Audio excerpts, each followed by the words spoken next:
Welcome to Ed Fluential Sports, where passion meets precision. As I'm your host, Ed, diving deep into the plays, players, and stories shaping the game. And today I'm here to talk about Harden and Donovan Mitchell and why I don't like the fit of them two together. While the trade in itself, I made it short about it. The trade in itself with Garland and a second round pick for Harden. For the Clippers, I understand that it's a move for the future. That's not a win-now move. He's obviously dealing with an injury, but he's a two-time All-Star, and you're hoping he can get back to that. So that's really a move for the future. You don't really have a shooting guard. Like, you still got Chris Dunn, because when Harden was there, they was running Dunn at point guard, Harden at the two.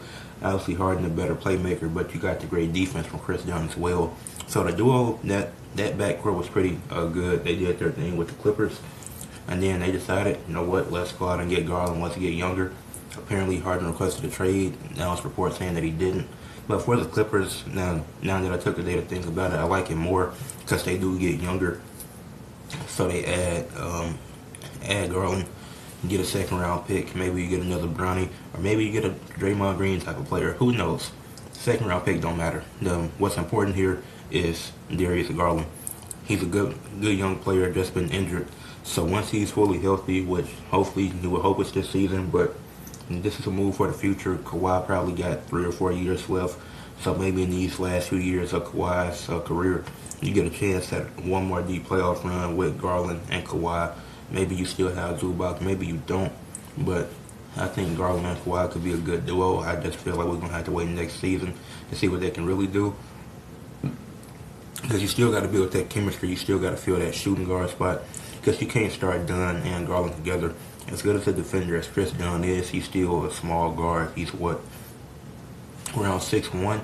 So him and then Garland's around that same height, if not a bit taller. So you can't have both of them in the backcourt despite how good one of them is defensively. You'll be better off starting Garland and bringing Dunn off the bench because I think it could work out. Because then Dunn, he can get to a few points too. Like, he's not bad offensively. He's just a really good defender. But to the main topic of this video, James Harden and Donovan Mitchell. I don't like this fit. When you look at Donovan Mitchell's career throughout, he's never gotten past the second round. Or his teams have never gotten past the second round. Can't put it all on one player. But he's played with Rudy Gobert and Evan Mobley, who have both won Defensive Player of the Years.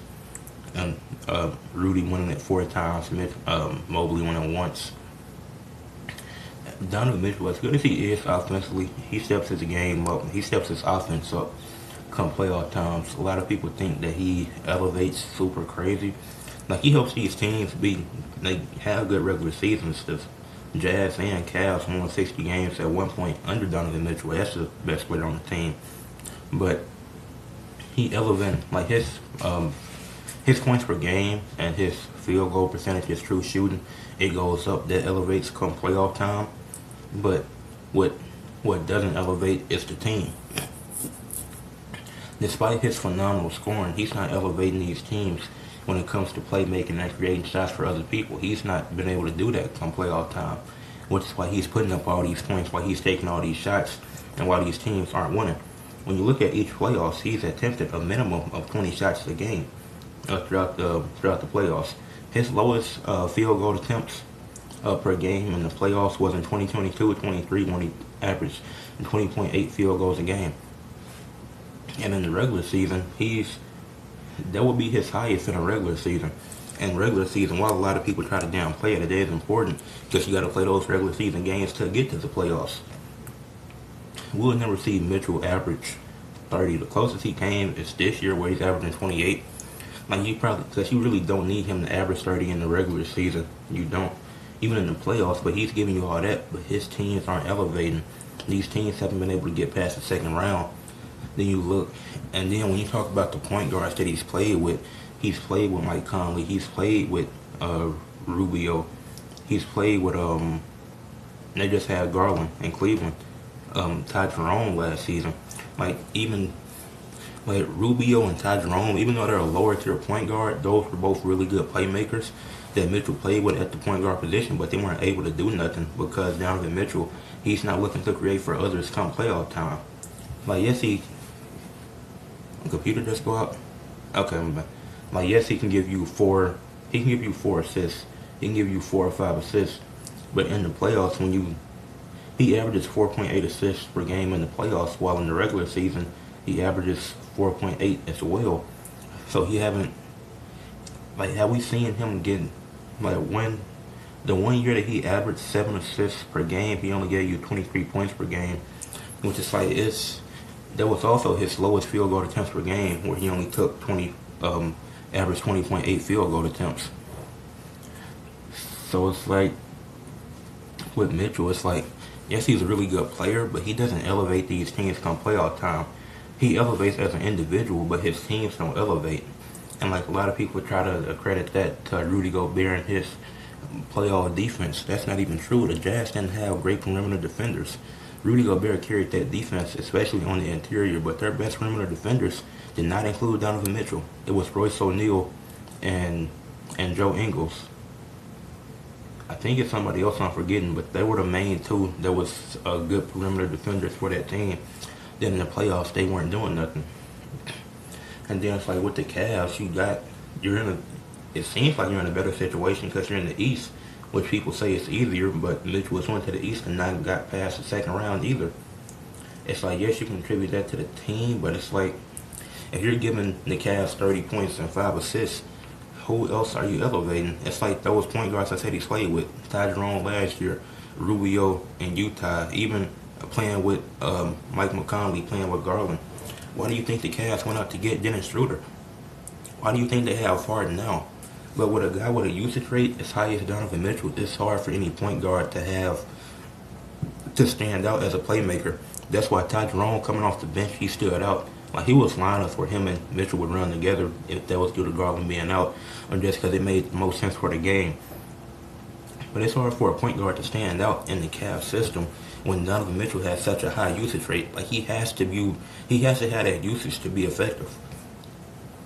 If he doesn't have that high usage, he won't be effective.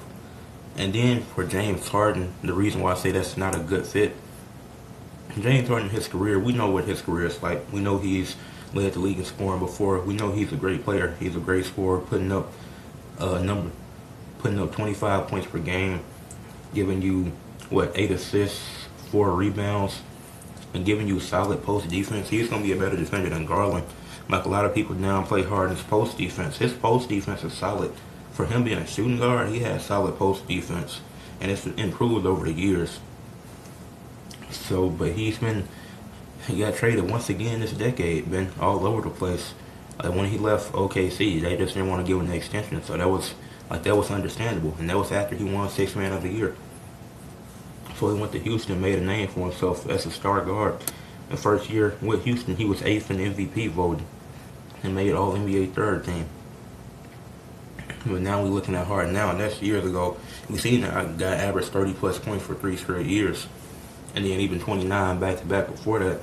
And now you're getting a Harden who's had 3 good years with the Clippers. Like, he's been really good with the Clippers. He's giving you 16. He's giving you went from 16 to 22 to 25 points per game. It wasn't even like a fall off. He was just in a different role. Like, sometimes he did have to play the first option because Kawhi was out.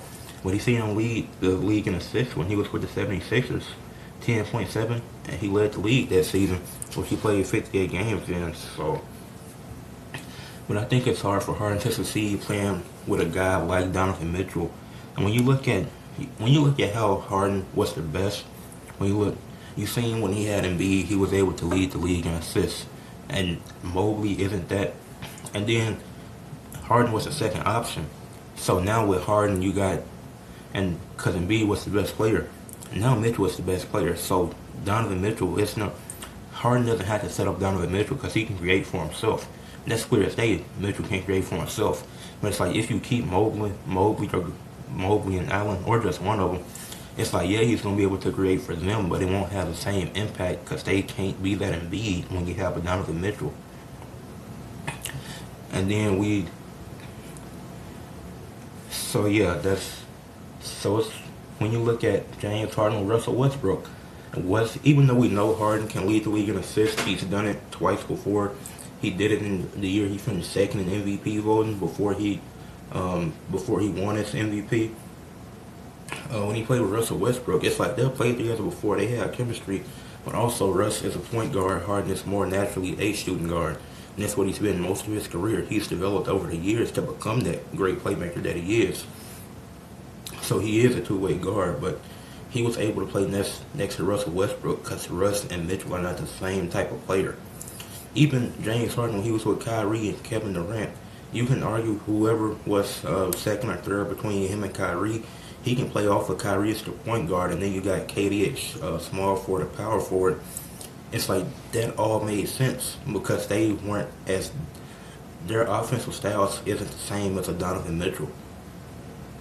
And then James Harden next to Kawhi. Kawhi's giving you great defense. He can play off ball. He doesn't need a high usage to be effective because he's a good playmaker. So Kawhi's really giving you everything that you need on the court. So even if he doesn't have the ball, he can be effective. While Harden, he commands the ball because he's able to set up for him. He's able to create for himself, and he's able to set up his teammates. He set up Zubac really well last season, the past 2 years. And set up John Collins, like he's able to do stuff like that, which I believe he can do that with Mobley and Garland. But your best player is still Donovan Mitchell. I don't think this fit works out at all because Mitchell has a high usage rate and he commands the ball. He has to have the ball, but so does Harden. And Harden doesn't have to have it to score. Obviously, that's how you score with having the ball. But Harden has to have it so he can set up the entire team along with setting up himself. Because he's giving you 25 and 8 assists this season. While Mitchell, he's giving you 28 and 28 and 6, around that 5.8 up to 6. He's giving you 29 and 6 a game. So Harden, he needs the ball because he can set up his other teammates because James Harden is a great playmaker. Donovan Mitchell is a good passer. It's a difference. It's a difference between being a passer and a playmaker. That's how I look at Amen Thompson. He's playing point guard, but he's a passer. He's not a playmaker. James Harden is a great playmaker. He can pass the ball. Anybody can pass the ball. But James Harden is a great playmaker. I can't say that for Donovan Mitchell. I can't say that he's a great playmaker. That's why they have to keep getting. When you look at Mitchell's career, look at all the different point guards he's played with throughout his career. Because that's why he's played with a Rubio, a Conley, a Garland. That's why they got Lonzo and then Schroeder, a Ty Jerome from last year. Like he's played with all these different point guards. With James Harden, you have the ability to make him the point guard. James Harden can be the point guard if you really need him to be that. You can't do that with Donovan Mitchell, which is why you have two shooting guards. And James Harden, he can play the point guard, but is that the role he should be in? Because when I seen what he did with the Clippers playing next to a Chris Dunn, even though, like Chris Dunn, he's giving you the defense while Harden gives you the playmaking. They both provided different things, but they fit really well together. So I really don't like this move for the Cavs. Like I said, the Clippers go younger. They build for the future and for the last few years of Kawhi if he is retiring soon. Because I think he'll be done in 3 to 4 years. So this move, like, Harden has to play point guard. If not, it won't make sense. But Harden and Mitchell, I just don't see it being the best fit. Like I said, we've seen, well, I guess Harden and Dunn was really rotating between point guard and shooting guard this year. But they was both able to do it. So it's like, and then I can look at the percentage of how much he played as point guard this year. Don't know if it's even with Chris Dunn, but I know it's pretty. Yeah. So because I got this pulled up, for most of the season, James Harden's been playing shooting guard. He's played shooting guard 66% of this season, while he's played point guard 34% of the season. And then you can flip that for Chris Dunn because they've both been pretty healthy this season. And so I don't like the fit next to Mitchell. Like he can't. Like you're forcing Harden to be the point guard, which I know he can. But you can do that if your best player is a small forward or a power forward, because Harden can set them up. Like Harden was able to set up Kawhi as well. But Harden's setting up for Donovan Mitchell when he don't need it. Like, sure, he's going to get some lobs to Mobley and Allen, or whoever stays between them two, or maybe both of them stay. But I don't like this fit. And then we know what Harden looks like in elimination games. He just went 2-8 last year in the Clippers elimination game versus Nuggets. We seen the Rockets, when they didn't have CP3, the Rockets team is 27 straight three-pointers. I don't care about that Chris Paul injury. You don't miss that many threes in a row and win a basketball game. So we're seeing Mitchell, like I said, 2 DPOYs, teammates, and they haven't been past the second round when he was in either the Utah Jazz or with the Cavaliers. Like James Harden, he can give you good playoff moments, but he can also give you epic playoff failures at the yeah, when it comes down to that. And so we seen two guys like Harden. I do give him credit. He went toe to toe with the Warriors, one of the greatest dynasties of all time. Took them to 7 games, and then obviously Chris Paul hamstring. Obviously went to the finals with OKC as a 6-man, and he was doing his thing off the bench, giving them 16 a game, 5 rebounds, 3 assists. So he's had his good playoff moments, but he's had his epic failures as well. So I don't think you can win with James Harden in 2026, and I don't think you can win with Donovan Mitchell in 2026, because both of them guys have proven that it's good as they are. It's still something. It's still hard to win with those two players in the playoffs. Mitchell, the Cavs and Jazz have won 64 games with you at the helm, and they flamed out in the second round both times. Harden, he's had these playoff moments. He gets to the line come playoff time, but the last few years, that hadn't been the case. And last year, like I said, 2-8 in an elimination game. The years for Philly wasn't the greatest either. Had a year where he had in 2 of his last 4 playoffs, he only gave you 18 points. He was giving you over 8 assists consistently, but even in 2020, when the Rockets played my Lakers, he didn't do nothing in that Game 5. So, with that being said, I don't like the fit between Mitchell and Harden. Garland, I really like the move for Cleveland because for the Clippers, because they get younger and they build for the future. So even if you look at the next 3 to 4 years, maybe that's Kawhi's last few years in the league, you still have Garland, who is still pretty young. I can check that real quick, but he's a 2-time All-Star, 2 or 3. Darius Garland age. Garland 26. So even if you have him and Kawhi for the next 4 years, and Garland will be 30, you got your point guard of the future, or a shooting guard, or maybe he's your 6-man. Whatever you want to do. Chris Dunn being 6-man would make sense. Garland starting, but Garland's still injured for now, so Chris Dunn will be starting. But you got your guy for the foreseeable future, because I see him playing another. He can probably play at least 33, 34, Garland. So if he wants to spend 7 to 8 years in the Clippers, if that's what he wants to do, then I see this being a good move for him. Like I said, I had to take time to think about that. But with that being said, leave a like on the video, subscribe to the channel, and share for others to see, and comment what you thought about the Garland and Harden trade.